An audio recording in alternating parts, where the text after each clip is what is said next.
Have you ever looked at your bank account at the end of the month and just thought, where did all my money go? I mean, we all know inflation is a thing, but this feels different, doesn't it? Well, you're not imagining it. Life is more expensive, and the real reason, it turns out, is hiding in plain sight. So what's really going on here? We're always told to point the finger at rising prices. And, sure, that's definitely part of the story. But the thing that's truly draining our wallets is something way more personal and a whole lot more subtle. So on one hand, yeah, you've got the obvious answer. Inflation. Prices go up. But the hidden answer, the one we're going to talk about today, is so much closer to home. It's our habits. We have all kind of quietly upgraded our definition of what normal is, turning what used to be luxuries into today's absolute essentials. And that is where our money is just silently vanishing. In this explainer, we are going to pull back the curtain on 4 of these invisible costs. We're going to explore what's called the convenience tax, then the social premium, the image upcharge, and a surprisingly common one, the optimism penalty. So let's just dive right in with the first one. Okay, first up is something we'll call the convenience tax. Honestly, this might be the single most powerful invisible cost that we all pay. It's that subtle shift that happens when something that was once a nice-to-have treat becomes a need-to-have, non-negotiable part of your daily life. And here's the really critical part. The second that convenience becomes your new baseline, your entire life just gets more expensive by default. All of a sudden, you're not paying for a special luxury anymore. You're paying just to maintain a feeling of normalcy. And you see this everywhere, right? Food delivered straight to your door. Groceries just magically appearing on your doorstep. Grabbing a rideshare for a 10-minute walk. Each one of these is a tiny payment to remove a tiny piece of friction from your day. A little bit of effort, a little bit of planning, or just a little bit of patience. And that's the trap.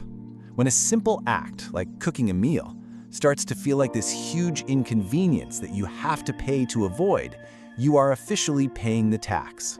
You're spending your hard-earned money just to stop your normal day from feeling like a total chore. This leads us directly to our second hidden cost, the social premium. This is basically the price we pay when our friendships and our human connections become monetized. I mean, really think about it. When was the last time you just saw a friend where no money was exchanged at all? This premium is like the cover charge for connection. It's the price we pay when a simple conversation almost always comes bundled with a menu and a bill. These things have become our social defaults, haven't they? A catch-up now has to be a coffee meeting. Unwinding after work? Well, that requires a bar tab. And a successful weekend is often judged by whether you had a memorable brunch or some big outing. We're not just buying fun, we're spending money to avoid the feeling that our lives are flat or standing still. Right. When the idea of just meeting up with a friend without spending any money starts to feel awkward or, boring, that's when you know you started renting your social life. Your connections have literally been outsourced to commercial spaces. Okay, next up is the image upcharge. This is the price of admission for being the person you want the world to see you as. It's that constant financial pressure of funding your ideal self. Now, this isn't just one single habit. It's more like a combination of 3 sneaky ones. It's choosing the car that projects a certain image, not necessarily the one that fits your budget. It's trying to keep pace with friends who are in a totally different financial league. And as we're about to see, it's about trying to fund a whole cast of different identities all at once. Just think about all the different versions of you that modern life encourages you to be. There's the dedicated athlete, the polished professional, the sophisticated connoisseur. Well, each of these identities comes with its own monthly bill. For the gear, the subscriptions, the clothes, the trips, your one income is getting stretched thin trying to fund 3 or 4 different people. And that leads to the most dangerous part of this image upcharge. You see the spending patterns of the people around you, and suddenly their normal becomes your new standard. The problem is, you're only copying their consumption, you're not copying their income or their assets or their financial safety net. All right, our final hidden cost is maybe the most subtle of them all, the optimism penalty. This is what you pay when you spend money not on the person you are today, but on the amazing person you hope you'll become tomorrow.